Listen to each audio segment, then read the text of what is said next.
할렐루야.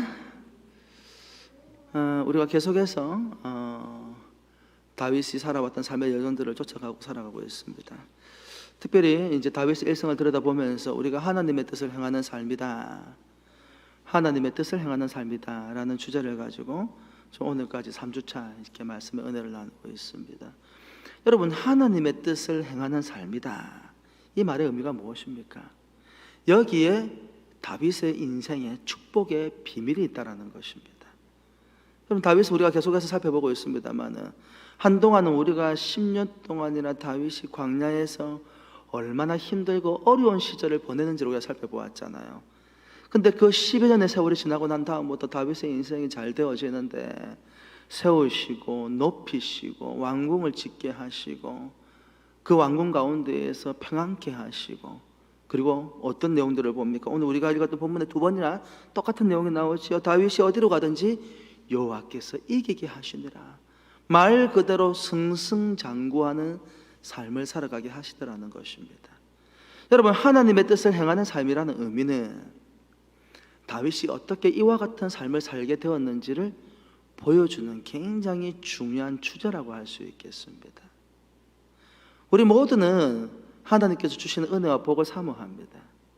우리의 인생이 좀 잘 되었으면 좋겠다, 사업이 좀 잘 되었으면 좋겠다, 내 삶에 부딪혀 있는 문제들이 잘 해결되었으면 좋겠다, 좀 우리 자녀들이 잘 되었으면 좋겠다, 우리 가정이 잘 되었으면 좋겠다, 공동체로 들어와 보면 우리 교회가 하나님의 은혜 가운데에서 잘 되었으면 좋겠다, 그런 바람들은 다 가지고 있습니다.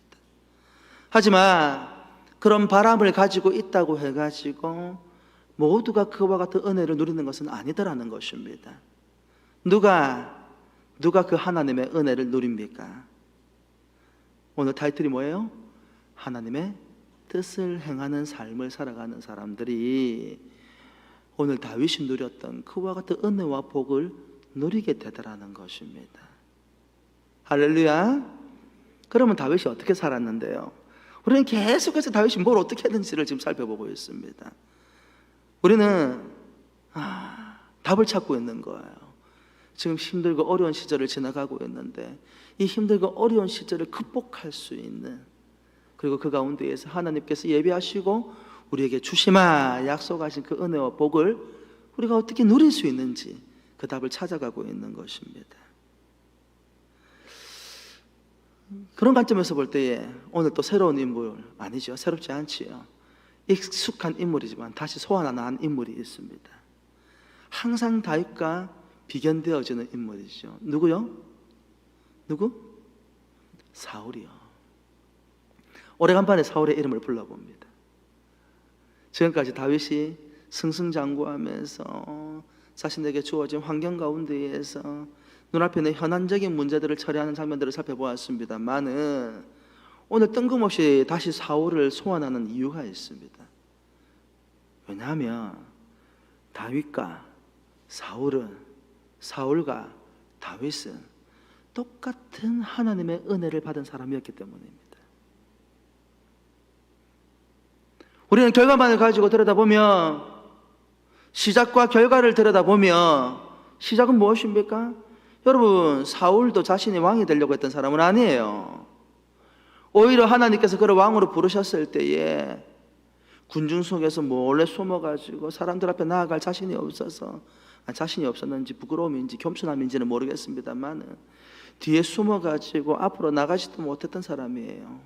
자기 스스로가 왕이 되겠다고 결단한 사람도 아니고, 왕이 되고 싶다는 욕망을 가지고 있는 사람도 아니고, 야망을 가진 사람도 아니었다라는 거예요. 그런데 하나님께서 사무엘을 통하여서 사울을 찾아가게 하시고 그의 머리에 기름을 부어서 온 이스라엘의 왕으로 삼아주셨습니다. 다윗도 마찬가지죠. 베들레헴 총구석에서 목동의 삶을 살아가고 있는 다윗, 그가 무슨 왕이 되겠다거나 이스라엘을 위한 위대한 용사가 되겠다거나 영웅이 되겠다라는 그런 갈망을 가지고 있는 그와 같은 사람이 아니었어요. 그저 형들에게도 인정받지 못하고 아버지에게조차도 존중받지 못하고 사랑받지 못하는 별 볼 일 없는 인생으로 취급을 받았지만, 그럼에도 불구하고 다윗은 하나님을 사랑했고 그저 자신에게 주어진 이 목동이라는 삶 그 자체에도 만족하며 최선을 다해서 살아가는 삶을 살고 있었을 뿐이라는 거예요. 그것도 어린 나이에. 그런데 하나님께서 사무엘을 보내어서 그에게 머리에 기름을 부어서 온 이스라엘을 왕으로 삼겠다 말씀해 주셨습니다. 여러분 보십시오. 출발점이 달라요? 아니죠. 출발점이 똑같습니다. 그것만 똑같은 줄 압니까? 그렇지 않습니다. 사무엘하 8장 11절과 12절 말씀해 보면 성경이 이렇게 기록을 하고 있죠. 사무엘하 8장 11절과 12절 말씀입니다. 다윗 왕이 그것도 여호와께 드리되 그가 정복한 모든 나라에서 얻은 은금 곧 아람과 모압과 암몬 자손과 블레셋 사람과 아말렉에서 얻은 것들과 소방 루업의 아들 하닷 에셀에게서 노력한 것과 같이 드리니라. 그렇게 해놓고 사무엘하 8장 14절 말씀 함께 보십시다. 사무엘하 8장 14절 말씀. 다윗이 에돔에 수비대를 두되 온 에돔에 수비대를 두니 에돔 사람이 다 다윗의 종이 되니라. 다윗이 어디로 가든지 여호와께서 이기게 하셨더라. 할렐루야. 그러다가 사무엘상 14장 47절로 돌아가 보면 사울에 관한 이야기가 등장을 합니다. 사무엘상 14장 47절 말씀 한 목소리로 같이 읽어볼까요? 화면이나 앞에 있는 자막을 보면서 시작. 사울이 이스라엘 왕위에 오른 후에 사방에 있는 모든 대적 곧 모압과 암몬 자손과 에돔과 소바의 왕들과 블레셋 사람들을 찾는데 향하는 곳마다 이겼고. 낯선 장면이죠. 우리가 생각하지 못했던 장면이 누구에게도 있었다고요? 사울에게도 있었다고요. 여러분, 다윗만 나아가는 곳마다 승승장구한 게 아니었다라는 거예요. 누구도 하나님께 부름받아 이스라엘의 왕으로 세워졌던 사울 왕도 가는 곳마다 승승장구하더라는 거예요. 여러분, 출발도 똑같았습니다. 왕이 되고 싶었던 열망이 있던 것도 아니고 왕이 되겠다고 기도했던 사람들도 아니고 그저 자신에게 주어진 상 가운데에서 최선을 다하고 살아가고 있는데 하나님께서 그 두 사람을 부르셔서 기름을 부어주셨습니다. 둘 다 기름을 부어서 하나님께서 왕으로 세우셨을 때에 다윗도 가는 곳마다 승승장구하게 하시고 사울도 가는 곳마다 승승장구하게 하시더라 이 말입니다. 그런데 여러분 끝이 달라요. 우리가 잘 알다시피 사울은 비참한 죽음을 맞이하고요. 다윗은요. 물론 아직 다윗의 여정 가운데에서 인생의 절반밖에 우리가 안 지나가고 있습니다만은 하나님께서 10여 년의 고난과 고통의 세월이 지나가고 난 이후에도 높이시고 세우시고 평안케 하시고 하늘마다 잘 되게 해주시더라는 거예요. 그럼 이 두 사람의 인생에 있어가지고 도대체 갈래 길이 무엇이냐 이 말입니다. 하나님께서 똑같은 은혜를 부어주셨는데 왜 사울은 망하고 다윗은 오실 그리스도의 그림자 하나님의 마음에 합한 사람 그런 평가를 받는 사람이 되었냐 이 말입니다. 왜 하나님께서 사울은 내가 그를 왕으로 세웠음을 후회하노라 라고 말씀을 하시고 왜 다윗에게는 내 마음에 합한 자다 라고 칭찬해 주시더냐 이 말입니다. 오늘 우리가 살펴보게 될 하나님의 뜻을 행하는 삶이 무엇인가, 이 다윗과 사울의 삶을 비교해 가면서 오늘 이 시대에 우리가 무엇을 어떻게 살아가야 될지를 진지하게 고민해 보아야 한다 이 말입니다. 고민만 하는 것이 아니고 말씀대로 순종하고 헌신을 요구하더라는 거예요. 그러면 다윗과 사울의 달랐던 지점은 도대체 뭔데요? 우리가 읽었던 사무엘하 8장 11절과 12절 말씀해 보니까 다윗 왕이 그것도 여호와께 드리되 그가 정복한 모든 나라에서 얻은 은금 곧 아람과 모압과 암몬 자손과 블레셋 사람과 아말렉에서 얻은 것들과 소바 왕 루업의 아들 하닷 에셀에게서 노력한 것과 같이 드리니라. 11절과 12절에 그렇게 말씀을 하시는데 9절과 10절 말씀에 가보면 뭐라고 나와 있냐면 하맛 왕 도이가 다윗이 하닷 에셀의 온 군대를 쳐서 무찔렀다 함을 듣고 도이가 그의 아들 요람을 보내 다윗 왕에게 무난하고 축복하게 하니 이는 하다데셀이 도위와 더불어서 전쟁이 있던 터에 다윗이 하다데셀을 쳐서 무찌름이라. 그래서 요람이 은그릇과 금그릇과 녹그릇을 가지고 축하하러 온 거예요.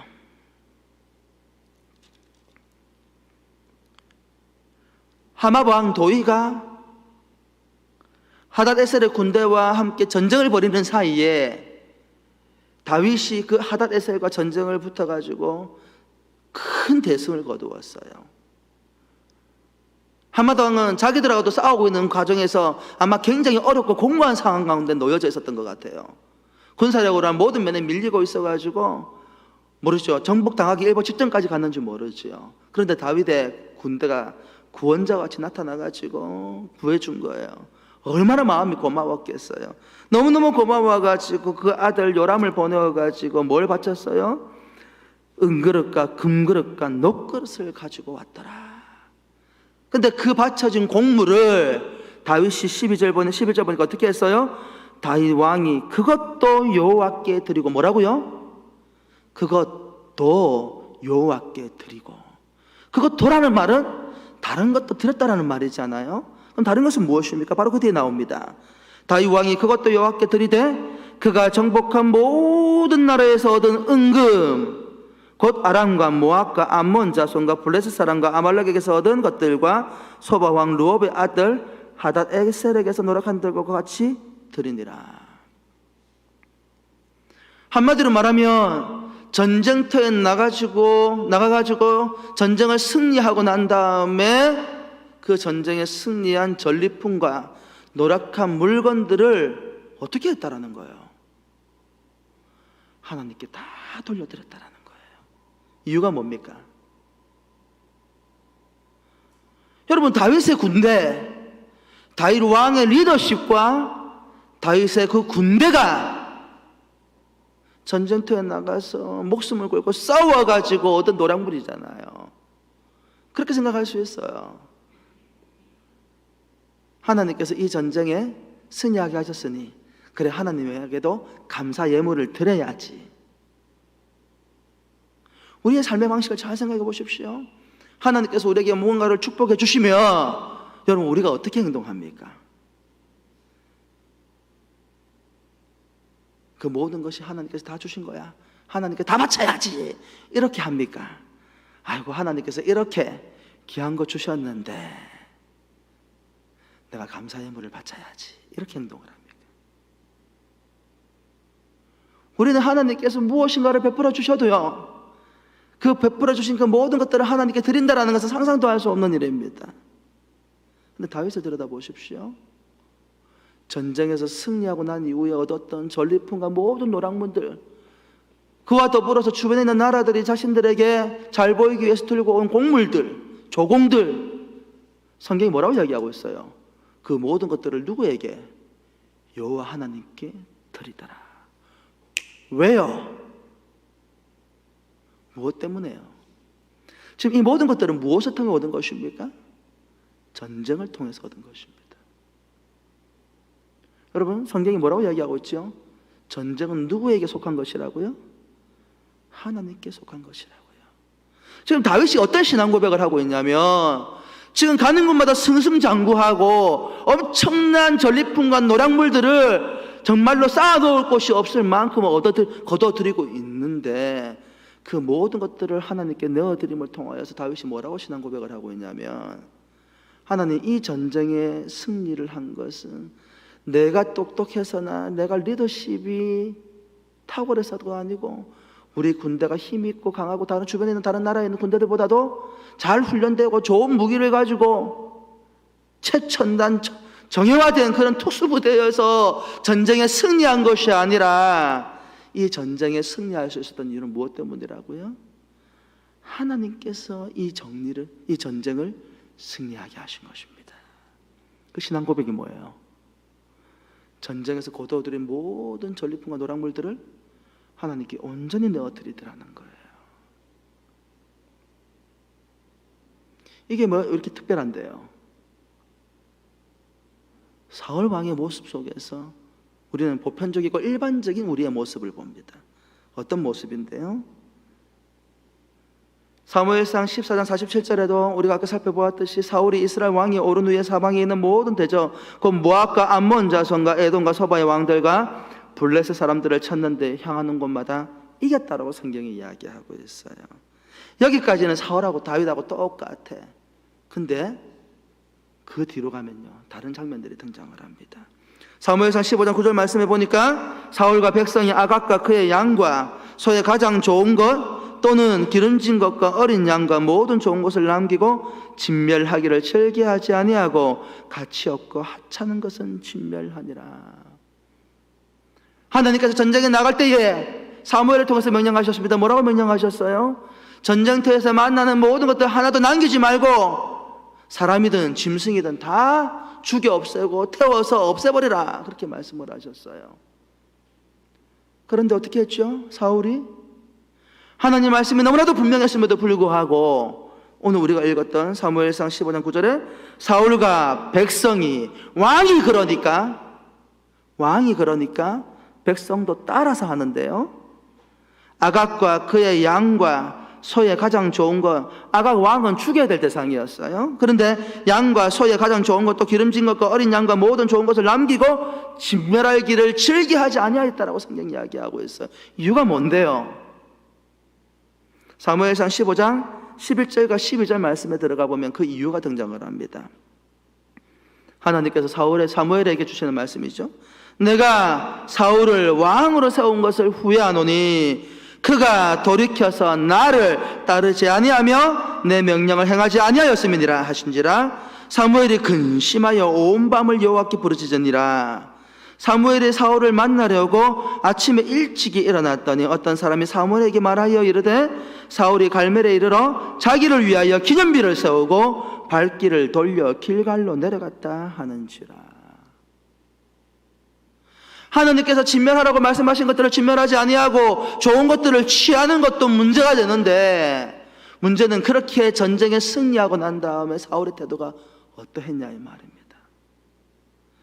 그를 왕으로 세우시고 그 전쟁을 승승장구하게 하신 이가 하나님이다? 아니라는 거예요.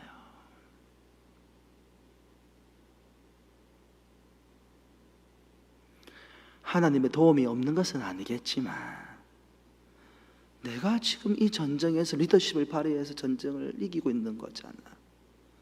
우리 백성들이 고생하고 수고해가지고 이 전쟁을 지금 이기고 있는 거잖아. 그러니 수고한 대가는 누려야지. 그러면서 하나님께서 진멸하라고 말씀하셨던 모든 것들을 진멸하지 아니하고 가치 없고 무가치하고 별 볼일 없는 것들은 불태웁니다. 잘 보십시오. 오늘 이 시대에 이와 같은 방식으로 교회 안에서 헌신하는 사람들이 많아요.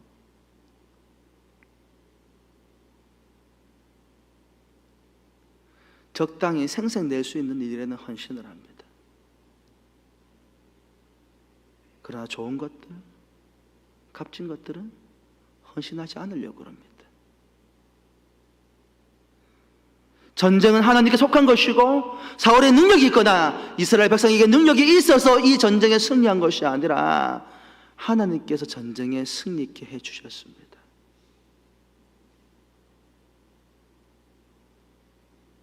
그럼에도 불구하고 사울은 하나님을 바라보지 않았습니다. 그 가운데에서 사울이 추구한 것이 무엇입니까? 마땅히 하나님께 영광을 돌리기 위해서 사무엘을 찾아가야 될 사울이 사무엘을 찾아가지도 않을 뿐더러 어디에다가 사울이 갈멜에 이르러 자기를 위하여 기념비를 세웠다. 누가 이 전쟁을 승리하게 한 사람이라는 거예요? 하나님이라는 거예요? 아니면 자기 자신이라는 거예요? 내가 잘해서 이 전쟁을 승리했다라는 거예요. 우리나라 역사에 보면 강개토 대항비라든지 그런 비들이 많이 있죠. 비가 왜 세우는 것입니까? 공적을 취하기 위해서 세우는 것입니다. 사울이 누구의 공적을 취하기 위해서 비를 세웠어요? 살아계신 하나님이십니까? 아닙니다. 자기 자신.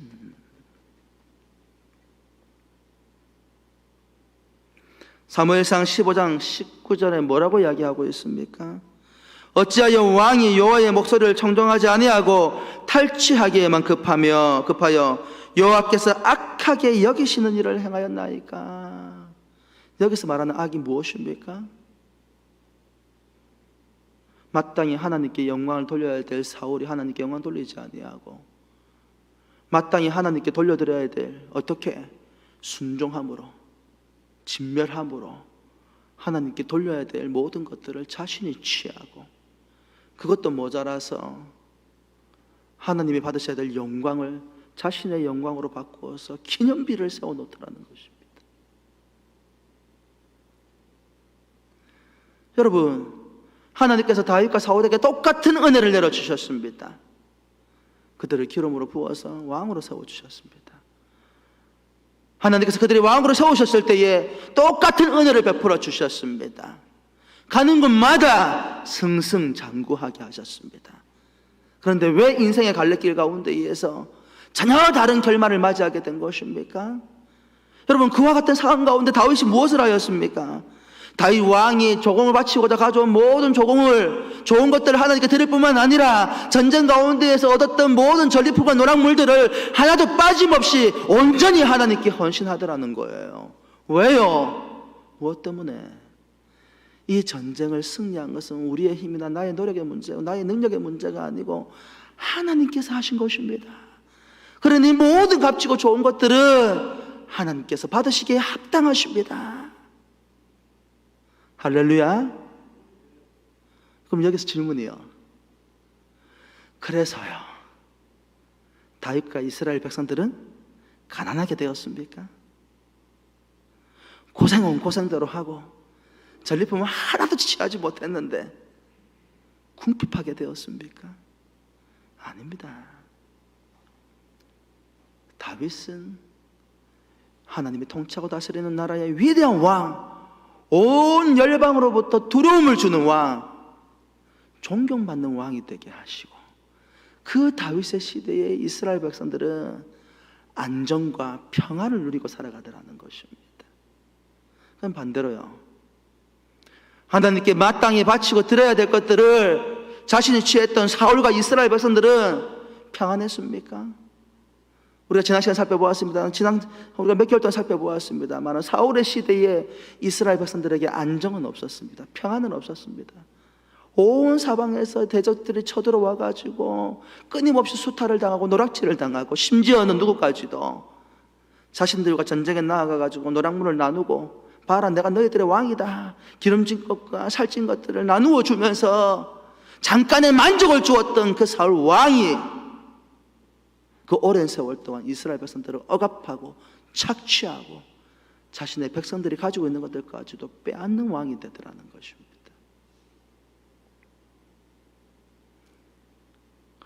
여러분, 다윗이 어떻게 해서 하나님께서 세우시고 높이시며 평강하며 하나님마다 승승장구하는 그 은혜를 누리게 된 것입니까?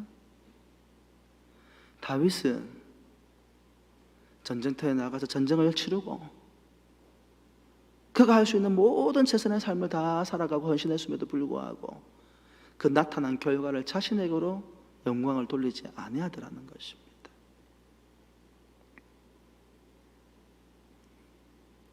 사랑하는 성도 여러분, 우리는 어떻게 하나님께서 세우시고 높이시고 평강케 하시며 하나님마다 승승장구하는 삶을 살아가게 될 수 있을까요? 여러분, 다시 한번 우리의 옛사람의 모습들을 한번 들여다보십시다. 여러분은 어떤 분들이셨습니까? 저는요, 저 자신의 삶의 모습을 들여다보면 참 납득이 안 됩니다. 제가 무슨 믿음의 가문에서 태어난 사람도 아니고 개그만 동네에서, 지금도 기억이 납니다. 어릴 때에 비가 오면 검정 고무신 신고, 검정 고무신 기억나십니까? 검정 고무신, 흰 고무신 신고 동네를 뛰어다니다가 비가 오기라도 하면은 그 고무신조차도 다 벗어 던진 채 맨바닥에 여기 뛰어다니고 저기 뛰어다니고 무슨 동네 망아지가 온 사방을 싸돌아다니듯이, 저녁 시간이 다 되어도 집에 오지 않는다고 어머니 쫓아와가지고 빗자루 들고 와가지고 엉덩이를 맞아가면서 집에 질질질 끌려가고, 그러면 마당 한가운데 그거에서 펌프질 해가지고 이렇게 하는 씻는 거 있었거든요. 이렇게 물 붓고 이렇게 펌프질을 하면은 이제 물이 이렇게 확 콸콸콸 나와요. 그럼 비 오는 날에도 거기 앞에 뭐 엎드려 버쳐가지고 막 어머니 물 부어주면 씻고, 그런 마루 대충 마루에 앉아가지고 가족들 앉아서 밥을 먹던 천방지축 어린 아이였습니다. 교회를 다녔습니다마는 하나님의 은혜가 무엇인지도 모르고 저 그냥 교회 가는 것이 마음이 편해서 갔을 뿐이에요. 20살에 전도사가 되었는데요, 늘 하는 말씀입니다마는 제가 신학이나 성경을 알아가지고 전도사가 된 게 아니에요. 고등학교 때 만났던 전도사님이 너무 좋아서 나도 그 전도사님처럼 살고 싶어서 그걸 꿈꾸었을 뿐인데 하나님께서 그 꿈을 이루어 주시더라고요. 근데 막상 전도사가 됐는데요, 성경을 아나 신학을 아나 기도를 해본 적이 있나, 은혜를 받아본 적이 있나, 기적과 이삭을 경험해 본 적이 있나, 아무것도 모르고 있는 무지랭이 같은 사람이 그렇게 사역을 하고 있는데, 저는 가끔씩 우리 교육자들한테도 우리 청년들한테도 그런 이야기 합니다만은, 제가 지금 은한교회, 여러분 알는지 몰라도 고신교단 안에서 은한교회는 대형교회입니다. 고신은 역사가 있고 전통이 있는 교단이지만 교단의 규모를 보면 군소교단이거든요. 작은 교단이에요 사실은요. 고신의 뿌리와 역사 때문에 사실 존중을 받는 것이지요. 정체성의 문제 때문이죠.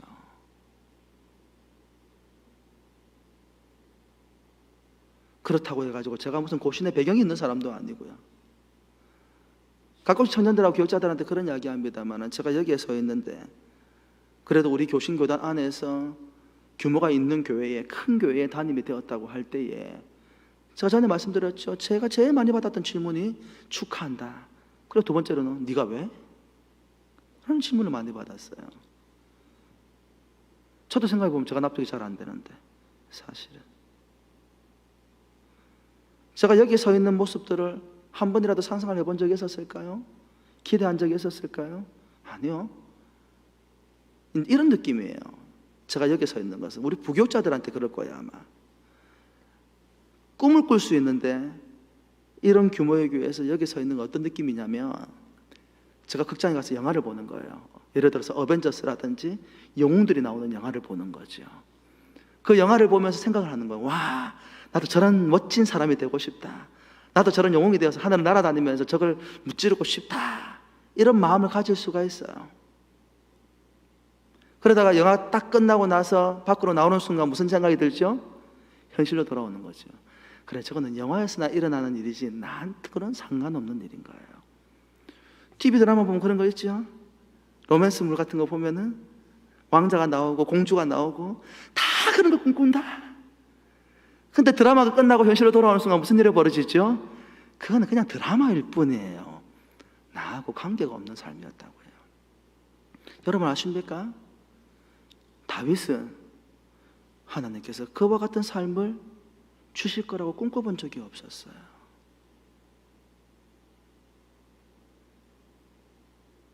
그럼에도 불구하고 되는 삶을 살아가는 거예요. 축복받는 삶을 살아가는 거예요. 이유가 무엇입니까? 단순합니다. 그 모든 것이 하나님께로부터 왔다라는 거예요. 내가 살아가는 모든 삶의 모습이 하나님의 은혜라는 거예요. 요즘으로 따지면 이런 거예요. 다윗이 버는 족적이 수익을 누구에게 갖다 바치는 거예요? 하나님께 갖다 바치는 거예요. 하나님께서 나에게 1억을 벌게 해주셨다. 너무 감사하다. 그래서 11조 바치고 감사하다고 몇백만 원, 몇천만 원 바치는 정도가 아니라 하나님께서 나에게 1억을 벌게 하셨네요. 이거 다 하나님께서 하신 일입니다. 하나님 다 가져가십시오. 고민도 안 해. 왜요? 하나님께서 하신 일이니까. 당연히 하나님께로 돌려드리는 것이 마땅하다고 생각을 했다고요. 여러분, 다윗은 인간이 아닙니까? 다윗은 우리와 다른 생각을 가진 사람일까요? 다윗이 눈앞에 있는 전리품과 은과 금과 폐물들을 보았을 때에 그런 것들을 가지고 싶은 열망이 없었을까요? 아니요, 인간적인 열망도 있었을 것입니다. 그럼에도 불구하고 다윗은 그의 인생을 통해 깨달은 한 가지 사실이 있어요. 하나님께서 복을 부어주셔야 누리고 살아갈 수 있는 것입니다. 하나님께서 나에게 생명을 주셨고 나를 왕으로 세워주셨고 나를 전쟁터로 보내셨고 그 전쟁을 이기게 하신 분은 오직 하나님 한 분이라는 거예요. 다윗은 적당히 헌신한 것이 아니라 하나님 앞에 온전히 헌신을 했습니다. 여러분, 다윗과 사울의 성공과 실패의 차이가 뭘까요? 다윗의 헌신은 전적인 헌신이고 사울의 헌신은 부분적인 헌신 혹은 흉내만 내는 헌신이라는 거예요. 하나님이 베풀으신 똑같은 은혜에도 불구하고 그들이 가진 조건이 전혀 다르지 않았음에도 불구하고 그 받은 은혜를 가지고 삶을 선택하는 방식은 너무나도 다르더라는 거예요. 모든 성도들이 하나님의 주시는 은혜와 능력, 되게 하시는 은혜, 다윗과 같이 높여주시고 세워주시고 하나님마다 승승장구하는 그 은혜를 바라지만 모두가 그 은혜를 누리고 살아가지 못합니다. 10년의 고난과 고통의 시간을 다윗은 견뎌내었습니다. 사울은 잠깐의 위기와 고난도 견디지 못했습니다. 10년의 고난과 고통의 시간이었어도 그는 하나님을 바라보면서 하나님의 방식대로 그 문제를 처리해냈습니다. 사울은 자기 눈앞에 있는 잠깐의 고난과 고통도 자신의 방법으로 그 문제를 해결하려고 했습니다. 다윗은 항상 하나님 앞에서 삶을 살아가려고 했고 다윗은 지극히 인간적인 방식으로 그 문제를 해결하려고 했습니다. 하나님께 헌신함에 있어도 다윗은 전적인 헌신을 하였고 사울은 모양만 흉내만 내는 헌신을 하였습니다. 여러분, 사람은 모릅니다. 서영영 목사가 얼마나 헌신하는지, 여기 앉아 계시는 분들이, 각 가정에서 예배드리는 분들이 하나님 앞에서 얼마나 전적으로 헌신하는지 알 수 있을까요? 모릅니다. 우리는 눈으로 보는 것으로만 평가할 뿐입니다. 하지만 누가요? 살아계신 하나님께서 하십니다. 우리가 온전한 헌신으로 하나님 앞에 나아가는지 아니면 흉내내고 자신의 만족과 목적을 위해서 하나님의 교회를 섬기려고 하는지.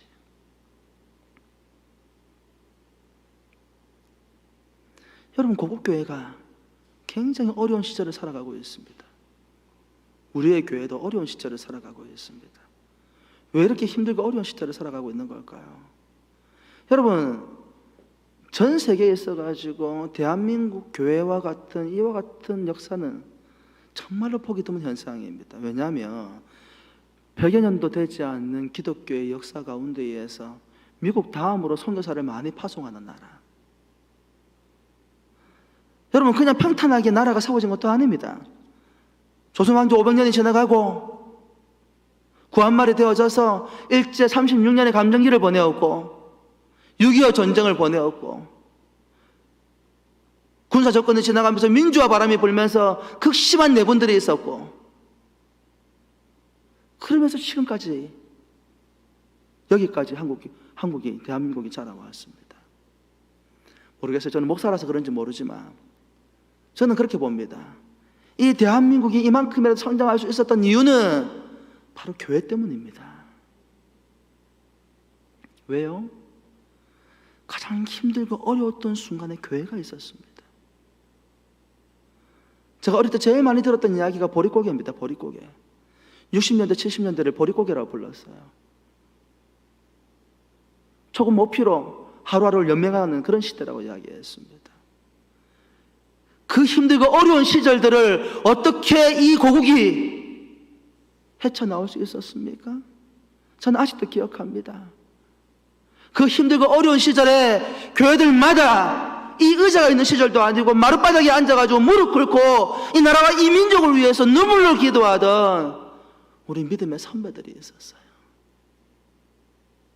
그들도 먹고 살고 힘든 우리의 조상들도 우리의 선배들도 하루하루를 살아가는 것이 너무 힘들고 버거운 상황 가운데에서도 자신의 형편과 우리의 안위보다도 고국을 먼저 생각하고 하나님의 몸동 공동체 교회를 먼저 생각하면서 하나님 이 나라와 이 민족을 살려주십시오. 우리 교회를 하나님 부흥케 해주십시오.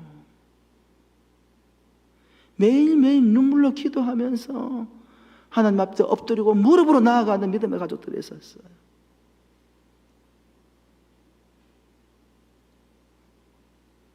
왜 그 당시에 그렇게 부흥회만 하며 온 사방에서 사람들이 물밀듯이 꾸역꾸역 들어왔냐면 하나님 외에는 소망이 없다고 믿었기 때문에. 여기 저보다 훨씬 연배가 많으신 이제 우리 장로님들도 권사님들도 계십니다만, 우리 성도들도 계십니다만 아시잖아요. 60년대, 70년대, 80년대 하면은 어느 시대보다도 열심히 일하는 시대였어요. 요즘 뭐 하루에 근로시간 8시간? 근로 뭐 보장 어쩌고저쩌고 이렇게 뭐 나오고 있습니다만 그때 그런 게 어디 있었습니까? 하루에 10몇 시간씩, 어떨 때는 말 그대로 24시간 공장 돌려가면서 일하는 시대였습니다. 게으름이라는 단어가 이 사회에 어울리지 않을 만큼 모든 국민들이 한 마음과 한 뜻이 되어서 열심히 일하는 시대였고요. 그 피곤한 가운데에서도 우리 믿음의 선배들은 하루에 일과를 마치면 집으로 돌아가지 않냐고 교회에 와서 기도했고요. 그 피곤한 시대에도 새벽에 단잠을 깨워서 하루 종일 애쓰고 노력하고 눈물 겹도록 하루를 살아감에도 불구하고 단잠을 깨워서 새벽에 나와서 고개를 조아리고 하나님께 기도하면서 하나님 이 나라와 이 민족을 살려주십시오. 우리 교회를 살려주십시오. 그렇게 기도했어요. 그때 믿음의 선배들은요, 제일 좋은 것이 생기면 어디로부터 들고 찾아간 줄 아십니까? 혹시 아세요? 교회로 들고 가고요, 담임 목사한테 들고 갔습니다.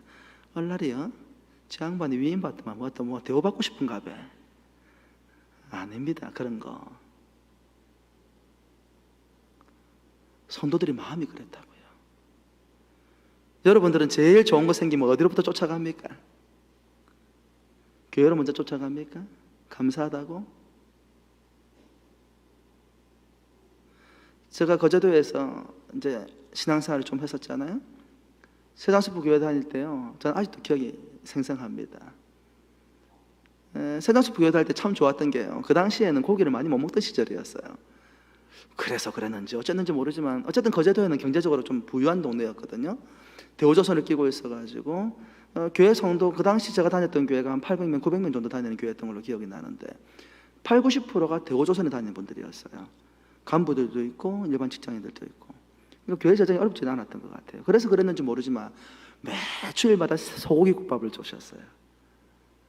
저는 아직도 거기에 대한 추억이 참 많은 편인데요, 진짜 이따만한 그 양은 냄비에다가, 솥단지도 아니고 양은 냄비에다가 진짜 보글보글 뭐 소고기국 끓이는데, 소고기국은 일반 국하고 다르게 콩나물이 굉장히 굵잖아요. 그러면 이제 점심 때 밥을 먹으러 가면요, 이렇게 푹 퍼가지고 딱 덜어주는데 고기도 많고요, 콩나물이 이렇게 딱 얹어주면은 아직도 기억납니다. 권사님이 그 옆으로 삐져나오는 거 손가락을 항상 콩나물이 삐져나오니까 항상 손가락으로 이렇게 딱 올려줘요. 그 올려주면 그거 받아가지고 거기 밥 말아가지고 밥을 먹고 한 번 더 가면, 어른들이 가면 집사가 돼가지고 다른 사람 생각 안 하고 밥 한 그릇 더 먹고 싶나? 다른 사람 주사 있는 거 안 보이나? 근데 우리가 딱 가면 이리 와봐 딱 퍼주고, 애들이 가면 그냥 뭐 여지없이 다른 어른들보다도, 다른 어른들 먹을 거 없어도 그냥 한 그릇 더 퍼주고. 그러니 주일만 되면요, 교회 가는 게 그 소고기국밥 먹는 재미로 가는 것도 있었던 것 같아요. 그 식당 바로 옆에 탁구장이 있었거든요. 탁구장이 있는데 하루는 탁구를 치고 있는데요, 한 권사님이 뭘 낑낑거리면서 메고 내려오셔요. 그럼 둘이 불러, 야야야 얘들아 좀 이리 와봐라. 가니까 보니까 다 쌀부대예요. 쌀부대. 그 쌀부대를 들고 오셔가지고, 그 당시에 제 기억에 본당 뒤에도 성미통이 있었어요. 성미 주머니 해가지고 거기에 쌀 담아와가지고 성미를 붓는 것도 있었는데, 식당 지하에 이만한 독이 있었어요. 큰 독이. 그것도 성미통이었던 것 같아요. 그래가지고 그 독이 있는데 그 권사님이 야야야 이리 와봐라, 이 쌀 좀 거기다 부어라.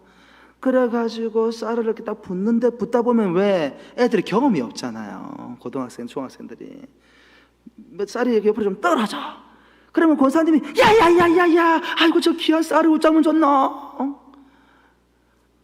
그때 제가 잊어버리지 않는 장면이 있어요. 그때 했던 권사님 말이요, 하나님께 바치려고 갓 지어낸 쌀인데, 햅쌀이요, 하나님께 바치려고 농사 지어가지고 갓 도정한 쌀을 집에도 안 들고 가고 어디부터 들고 와? 교회부터 들고 오는 거예요. 그래가지고 쌀통에 붓는 거예요.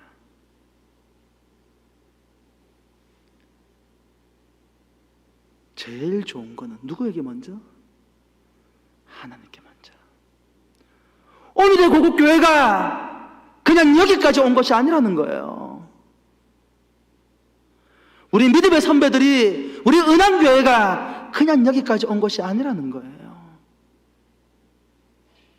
제일 좋은 것이 있으면, 하나님께서 특별한 은혜로 나에게 무엇인가를 부어주시면, 집으로 먼저 가는 것이 아니고, 은행으로 먼저 가는 것이 아니고, 백화점으로 먼저 가는 것이 아니고, 어디로 먼저? 하나님께로 먼저 뛰어오는 거예요. 고개를 조아리면서, 하나님, 나같이 무능력한 자에게 하나님께서 은혜를 주셔서 이와 같이 풍성한 것들을 허락해 주셨습니다. 모든 것이 하나님의 은혜입니다. 그때의 우리의 믿음의 선배들은 하나님께 드리는 것을 아까워하지 않았어요. 더 나아가 교회에 무슨 일이 닥치면 자신들 가장 소중한 것들을 다 헌신해서라도 하나님의 교회를 세우는 일에 열정과 헌신을 내어드렸다는 거예요. 왜 다윗이 축복을 받습니까? 왜 하나님께서 사울을 후회하십니까? 다윗은 자신의 인생에 주어진 모든 것들이 누구의 은혜라는 걸 명확하게 깨달았어요. 하나님의 은혜입니다. 그게 무엇을 통해 나타나? 그의 삶의 현장 가운데 헌신으로 나타나더라는 거예요.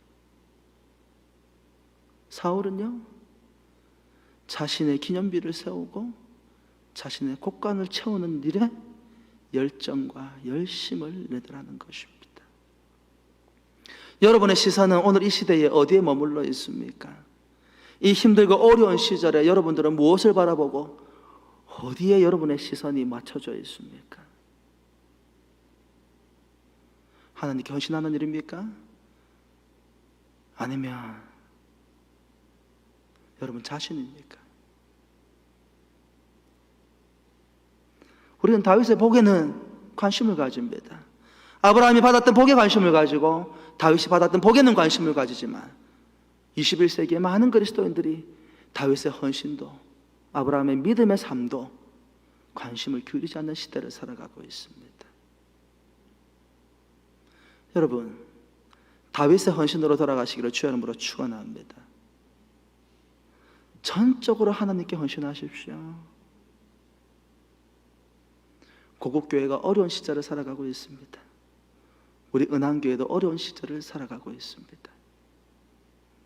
이때에 하나님께서 남은 자들을 찾으시는 것 같아요.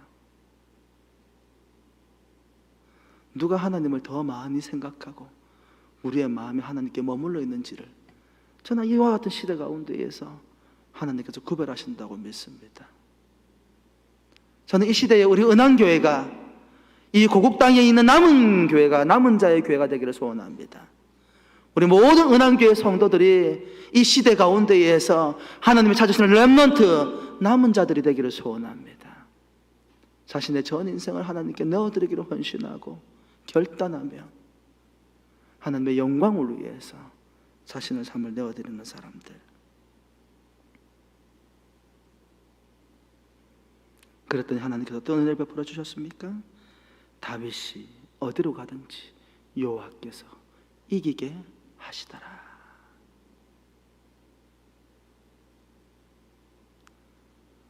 부분적인 불완전함이 아닌 오늘 적어도 우리의 마음만큼이라도 하나님께 온전히 내어드릴 수 있기를 주 예수 그리스도 이름으로 축원합니다. 오늘 이 땅 가운데 많은 어려움이 있습니다. 고통이 있습니다. 그 괴로움과 고통에 매몰되어서 우리가 정말 중요한 것들을 잊어버리고 살아가고 있는지 아는지, 우리가 하나님 앞에 온전한 헌신으로 나아가면 질병도 이기게 하실 것입니다. 그리고 이 지난하고 고통스러운 어려움들도 끝나고 회복하시는 은혜를 누리게 될 것입니다. 그와 같은 삶으로 나아가는 우리 은한교회 공동체 여러분의 삶이 되기를 주 예수 그리스도 이름으로 축원합니다. 기도하겠습니다.